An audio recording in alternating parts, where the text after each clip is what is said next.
The doom that came to Sarnath. There is, in the land of Manar, a vast, still lake that is fed by no stream, and out of which no stream flows. 10,000 years ago, there stood, by its shore, the mighty city of Sarnath. But Sarnath stands there no more.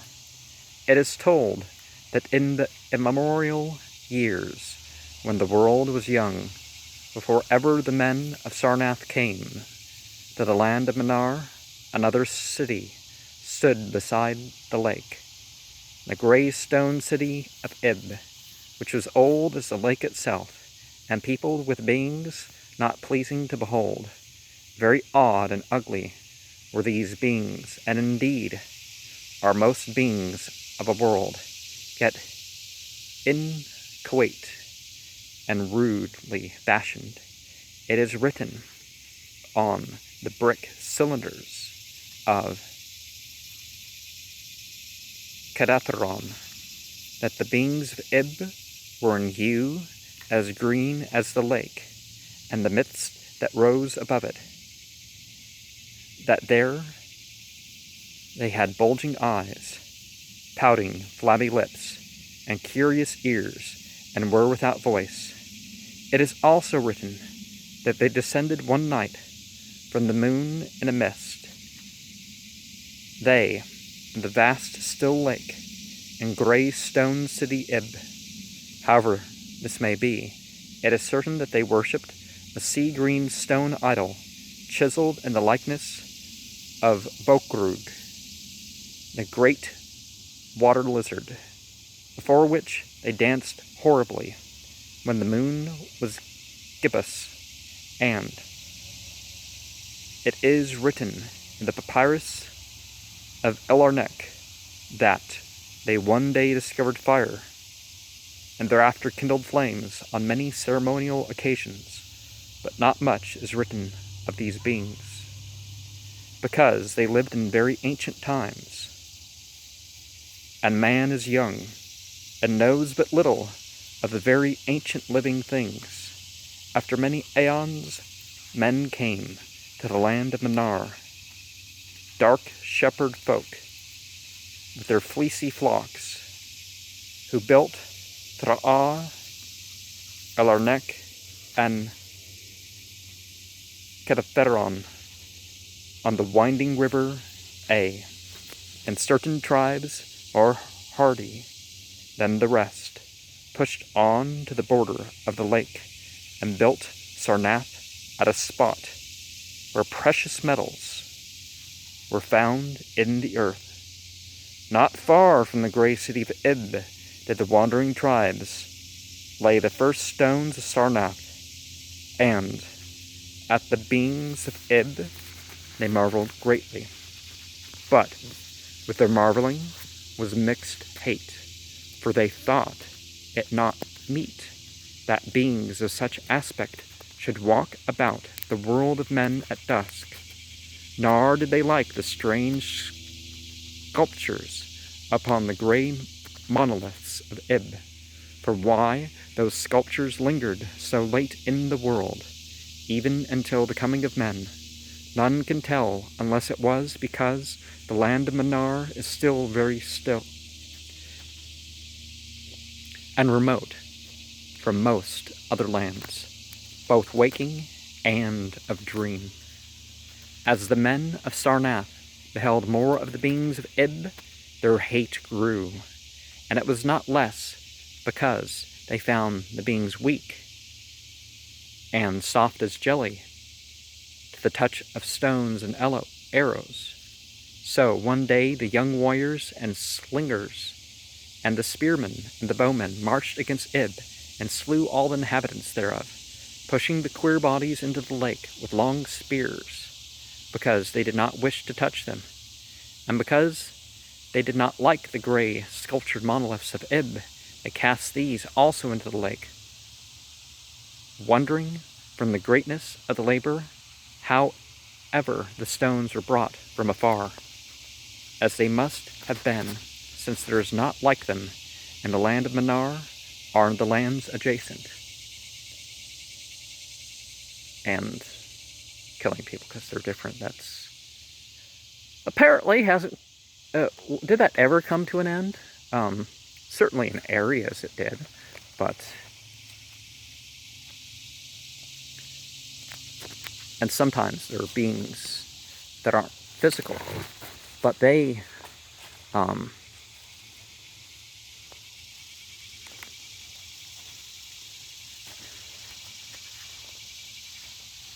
may give the appearance as if they were killed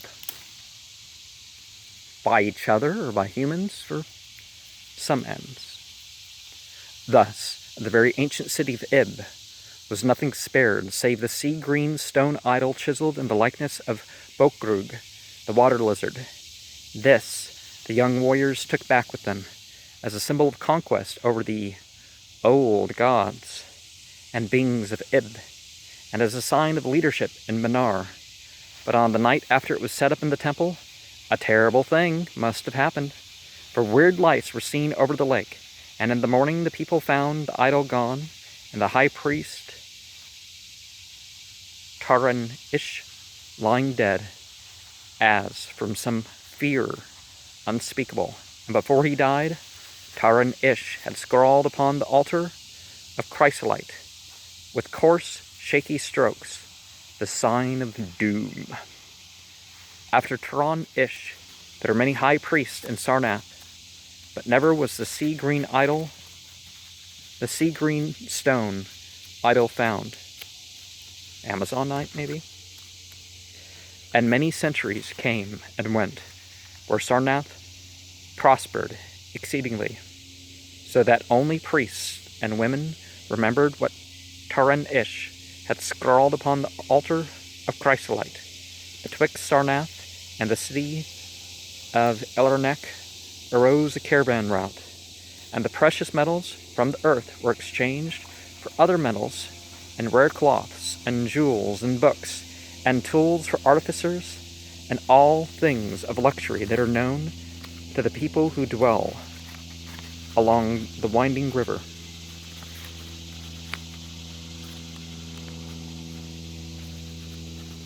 Aeth and beyond. So Sarnath waxed mightily and learned and beautiful, and sent forth conquering armies to subdue the neighboring cities. And in time there sat upon a throne in Sarnath the kings of all the land of Manar, and of many lands adjacent, the wonder of the world, and the pride of all mankind was Sarnath, the magnificent, the polished desert quarried marble were its walls, in height 300 cubits, and in breadth 75, so that the chariots might pass each other as men drove them along the top. For full 500 stadia did they run, being open only on the side toward the lake, where a green stone sea-wall kept back the waves that rose oddly once a year at the festival of the destroying of Ib.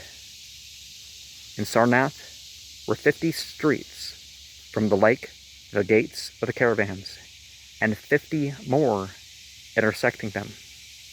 With onks were they paved, save those whereon the horses and camels and elephants trod, which were paved with granite. And the gates of Sarnath were as many as the landward ends of the streets, each of bronze and flanked by the figures of lions and elephants, carven from some stone no longer known among men. The houses of Sarnath were of glazed brick and chalcedony, each having its walled garden and crystal lakelet. With strange art were they builded, for no other city had houses like them, and travelers from Thra and Elarnek and Catheron marveled at the shining domes wherewith they were surmounted. But more marvelous still were the palaces and temples, and the gardens made by Zokhar, the olden king. There were many palaces, the last of which were mightier than any in Thra, or Elarnec, or Catatheron. So high were they, that one within might sometimes fancy himself beneath only the sky. Yet, when lighted with torches, dipped in oil of dother, their walls showed vast paintings of kings and armies, of a splendor at once inspiring and stupefying to the beholder. Many were the pillars of the palaces, all of tinted marble, and carven into designs of surpassing beauty.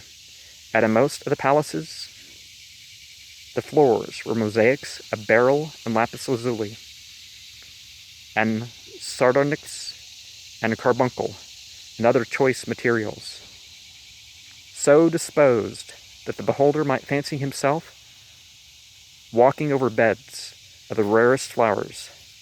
And there were likewise fountains, which cast scented waters about in pleasing jets, arranged with cunning art. Outshining all others was the palace of the kings of Minar, and of the lands adjacent.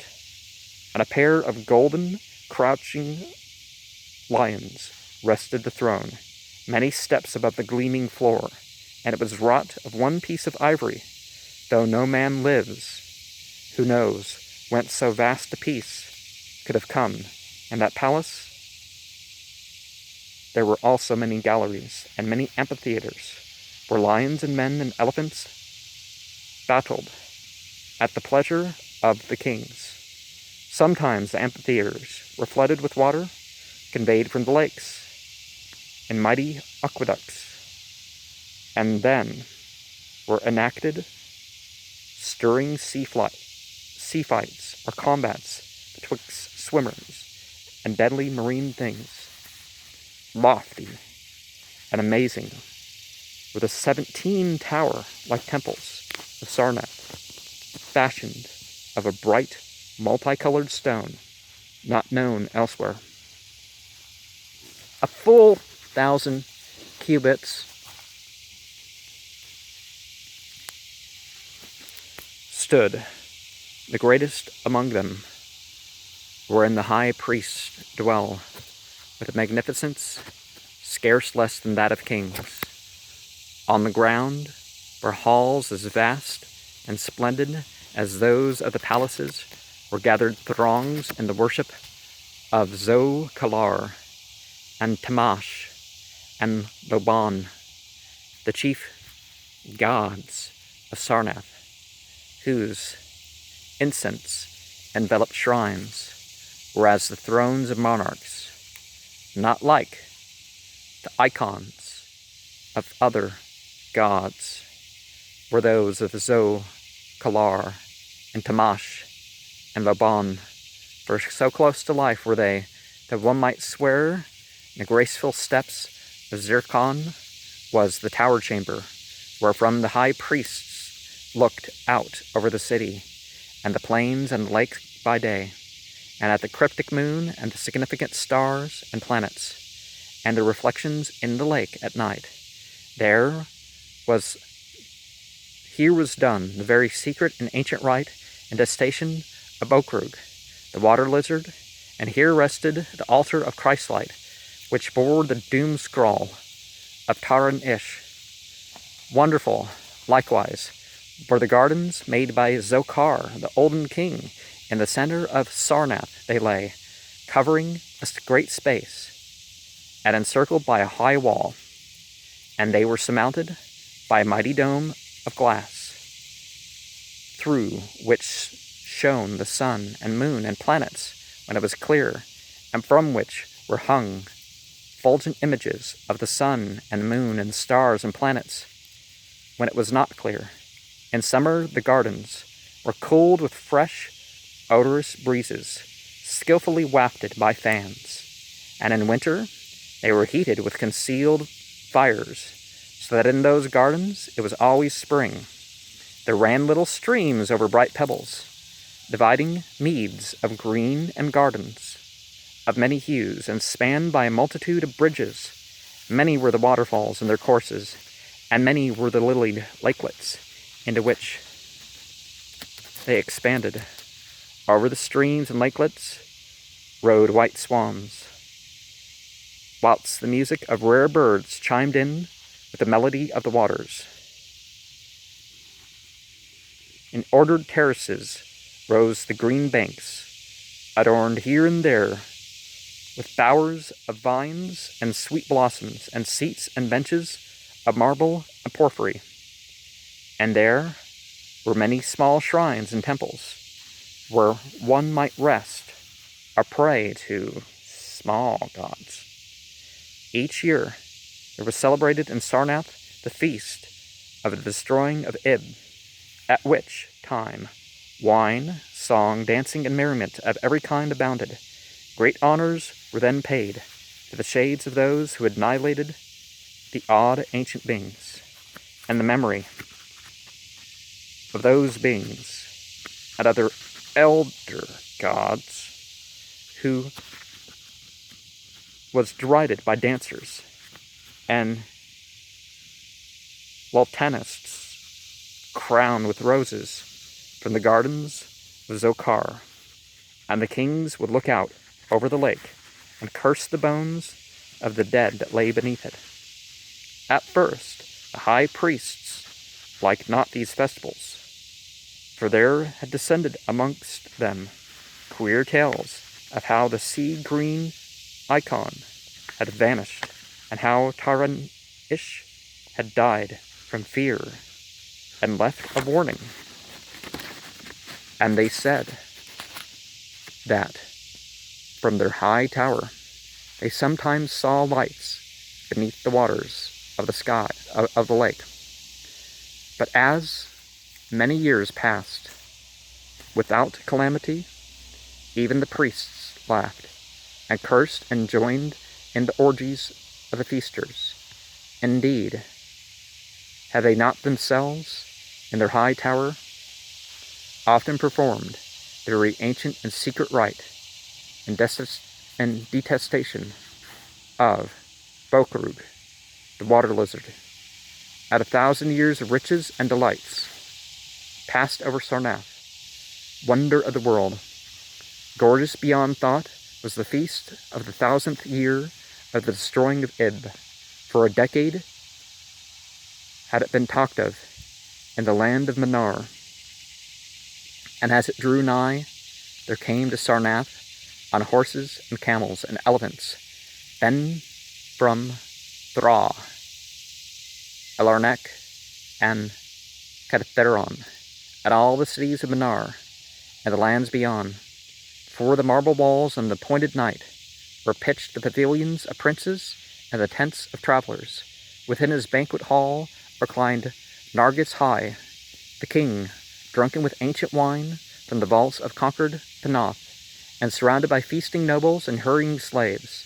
There were eaten many strange delicacies at that feast. Peacocks from the distant hills of Implan, heels of camels from the Benazik desert, nuts and spices from Sidathrian groves, and pearls from wave-washed metal, dissolved in the vinegar of Thra. Of sauces, there were an untold number prepared by the subtlest cooks in all Manar, and suited to the palate of every feaster. But most prized of all, the viands were the great fishes from the lake, each of vast size, and served upon golden platters set with rubies and diamonds. Whilst the king and his nobles feasted within the palace, and viewed the crowning dish as it awaited them on golden platters, others feasted elsewhere. In the tower of the great temple of the priests held revels, and in pavilions without the walls the princes of neighboring lands made merry. And it was the high priest, Ganai Ka, who first saw the shadows that descended from the gibbous moon into the lake, and the nominal green mist that arose from the lake to meet the moon, and a shroud in a sinister haze the towers and the domes of the fated Sarnath. Thereafter, those in the towers without the walls beheld strange lights on the water, and saw that the grey rock, Acurion, which was wont to rear high above it near the shore, was almost submerged. And the fear grew vaguely yet swiftly, so that the princes of Elernek and of Far Rokal took down and folded their tents and pavilions and departed, though they scarce knew the reason for their departing. Then close to the hour of midnight, all the bronze gates of Sarnath burst open and emptied forth a frenzied throng that blackened the plain, so that all the visiting princes and travelers fled away in fright, for on the faces of this throng was writ a madness, born of horror unendurable, and on their tongues were words so terrible that no hearer paused for proof. Men whose eyes were wild with fear shrieked aloud at the sight within the king's banquet hall, where through the windows were seen no longer the forms of Nargis High and his nobles and slaves, but a horde of indescribable green, voiceless things with bulging eyes, pouting, flabby lips, and curious ears, set with rubies and diamonds, containing uncouth flames. And the princes and travelers, as they fled from the doomed city of Sarnath on horses and camels and elephants, looked again upon the mist-begetting lake, and saw the grey rock, Acurion, was quite submerged. Through all the land of Manar and the land adjacent spread the tales of those who had fled from Sarnath, and caravans sought that accursed city and its precious metals no more. It was long ere any travelers went thither, and even then only the brave and adventurous young men of yellow hair and blue eyes, who were no kin to the men of Manar. These men indeed went to the lake to view Sarnath, but though they found the vast still lake itself, and the grey rock, Acurion, which rears high above it, near the shore, they beheld not the wonder of the world, and pride of all mankind, where once had risen walls of 300 cubits, and towers yet higher, now stretched only the marshy shore, and where once had dwelt 50 million of men, now crawled the detestable water lizard. Not even the mines of precious metal remained. Doom had come to Sarnath. But half buried in the rushes was spied a curious green idol, an exceedingly ancient idol, chiseled in the likeness of Bokrug, the great water lizard. That idol enshrined in the high temple of Elernek was subsequently worshipped beneath the gibbous moon throughout the land of Manar. And you're gonna you notice how many symbolic elements we have in this one. A lot of symbolic elements. And there's truth behind lost cities of Troy and Atlantis, and, well, we know more about Troy, but you know what I mean. Of course, Atlantis is again thought of some submerged sea place, which isn't really what we're talking of here, but so if you've seen more of my videos, you may be familiar with these numbers and some of these things that are brought up. So what do they mean to you?